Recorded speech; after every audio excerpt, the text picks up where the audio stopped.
नमस्कार, आप देख रहे हैं राष्ट्र समर्पण न्यूज। भारत सरकार के राज्य रक्षा मंत्री एवं रांची के सांसद संजय सेठ रामगढ़ स्थित गुरुद्वारा साहिब पहुंचे। यहां उन्होंने गुरु महाराज के दरबार में माथा टेक कर देश की सुख समृद्धि और शांति की कामना की। गुरुद्वारा पहुंचने पर उनका स्वागत गुरुद्वारा प्रबंधन कमेटी की ओर से किया गया। कार्यक्रम का संचालन कमेटी के महासचिव हरदीप सिंह होरा ने किया।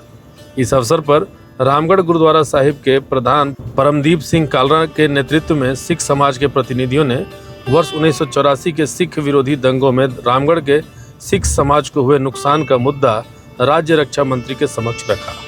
उन्होंने बताया कि दंगों में हुए नुकसान की भरपाई आज तक पूरी नहीं हो सकी है। इस विषय पर सरकार का ध्यान आकर्षित किया। रक्षा राज्य मंत्री संजय सेठ ने उनकी बातों को गंभीरता से सुना और सभी मुद्दों से अवगत कराया। इसके बाद गुरुद्वारा प्रबंधक कमेटी की ओर से रक्षा राज्य मंत्री संजय सेठ को मोमेंटो और सरोपा भेंट किया गया।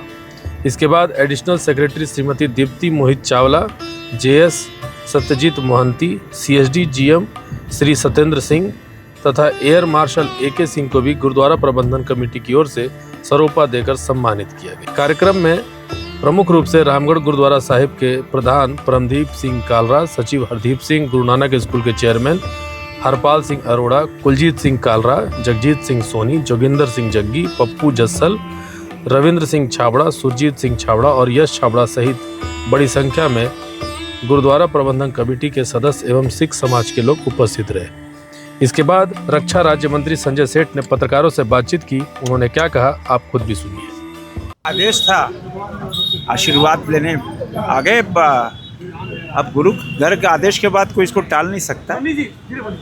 गुरु घर से आशीर्वाद मांग रहे हैं कि देश के प्रधानमंत्री नरेंद्र मोदी जी को दीर्घायु करो और शक्तिशाली हो, और जो उनका संकल्प है 2047 विकसित भारत का, वो विकसित भारत, वो संकल्प पूरा हो। दुनिया का सबसे ताकतवर देश भारत बने। मैं किसी भी मंदिर, गुरुद्वारा कहीं जाता हूँ तो मैं देश के लाडले प्रधानमंत्री जी के लिए आशीर्वाद मांगता हूँ, ताकि देश जो तरक्की के रास्ते पर अग्रसर है वह और तेज़ी से और गति से 140 करोड़ देशवासी जिनका सपना 2047 वो पूरा हो। सर, विकसित भारत विकसित राज्य से ही होगा। झारखंड का विकास कैसे होगा, आप बताइए। अब झारखंड ने कहा, अब हम राजनीति की नहीं करना चाहते, गुरु घर के बाहर हैं, किंतु झारखंड की स्थिति ठीक नहीं है। फाइनेंशियल क्रंच है। 21,000 शिक्षकों को वेतन नहीं मिल रहा। यहाँ के डॉक्टरों को पिछले 6 महीने से वेतन नहीं मिल रहा। स्वास्थ्य सेवा पूरी तरह चरमराई हुई है और कानून व्यवस्था की स्थिति बद से बदतर है। चाहे रांची हो, जमशेदपुर, हजारीबाग, धनबाद, बोकारो, पलामू, संथाल, ऐसी कानून व्यवस्था हमने कभी 1990 के दशक में देखी थी। आज तो पुलिस वाले को ही कुचल दिया रांची में। आज जो स्थिति बनी हुई है पूरी तरह डिटोरिएट हो गई है। अब मुख्यमंत्री जी पूंजी निवेश के लिए जा रहे हैं, कोई आपत्ति नहीं, आप देश विदेश कहीं जाओ।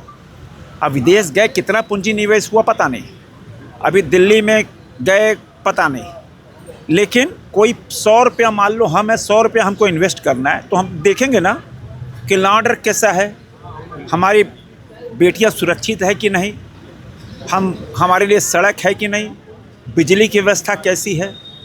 अब देखो क्या हालात झारखंड के बन गए हैं, कोई सुरक्षित नहीं है। मेरे घर के बगल में आज से 10 दिन पहले 11:30 बजे दंपत्ति, डॉक्टर परिवार सिर्फ मिठाई खरीदने गया, 15 मिनट के अंदर पूरा घर लूट लिया। अखिलेश पांडे क्या हुआ, करोड़ों की संपत्ति लूट ली। और ऐसे ही रोजाना जमशेदपुर में क्या हो रहा है किसी से छुपा नहीं, हर जगह। अब कोयला, बालू, कहाँ क्या कुछ हो रहा है, किसी से छुपा नहीं है। ये सरकार जनहित से भटक गई है। अब इनके वित्त मंत्री राधा कृष्ण किशोर जी बहुत विद्वान आदमी हैं, बहुत सुलझे हुए नेता हैं, अब वो भी बेचारे हेल्पलेस हैं। तो सरकार का भी स्वास्थ्य अच्छा नहीं है, और जिस तरह सरकार डिरेल हुई है अपने जनहित से, आने वाले दिन कठिन है। अब राजनीति में या कहीं भी सीखने की कोई उम्र नहीं होती है। यहाँ की सरकार को सीखना चाहिए बंगाल से, शिवेंदु अधिकारी से। यहाँ की सरकार को सीखना चाहिए बिहार के मुख्यमंत्री सम्राट चौधरी से। यहाँ की सरकार को सीखना चाहिए हेमंत विश्व शर्मा से। यहाँ की सरकार को उड़ीसा, छत्तीसगढ़, यहाँ तक कि उत्तर प्रदेश से सीखना चाहिए कैसे अपराध कर्मियों पे शिकंजा, अपराध कर्मियों को कुचलना। और यहाँ पे तो अपराध कर्मियों को तो कहते हैं ना, ये जन्नत हो गई, हेवन हो गया है। और जिस तरह इन प्रदेशों से अपराध कर्मी भाग रहे हैं, चाहे बंगाल, असम, उड़ीसा, छत्तीसगढ़, मध्य प्रदेश, उत्तर प्रदेश, उनके लिए तो ये स्वर्ग हो गया है। वही कारण है कि उस राज्यों के जो अपराध कर्मी हैं वो झारखंड आ रहे हैं और क्राइम करके बड़े मज़े में पैदल चलकर, आराम से चाय पीकर निकल जा रहे हैं। क्यों? पुलिसिंग नहीं है। क्यों? सत्ता का इकबाल नहीं है, शासन का इकबाल नहीं है। इकबाल पूरी तरह ध्वस्त हो चुका है। आम लोग सुरक्षित नहीं है। वो पूंजी निवेशक आएगा कहाँ से पूंजी निवेश करेगा?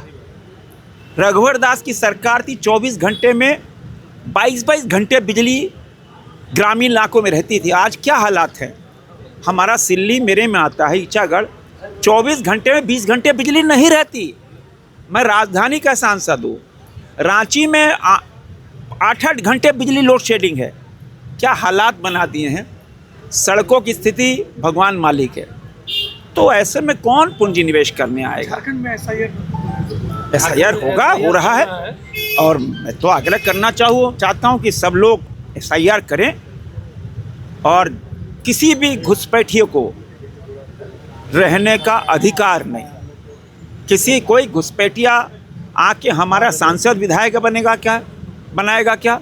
कोई घुसपैठिया हमारा सरकार बनाएगा? नहीं। हमारे गृह मंत्री अमित शाह जी ने स्पष्ट कर दिया है, पूरे देश में एक भी घुसपैठिया नहीं रह पाएगा। उसको सीमा पार जाना ही होगा। मैं झारखंड की जनता से ये आग्रह करता हूँ, आप लोग अपना SIR में भाग लेकर लोकतंत्र को मजबूत कीजिए और झारखंड आगे बढ़े। आज गुरु से यही हमने आराधनीय प्रार्थना की।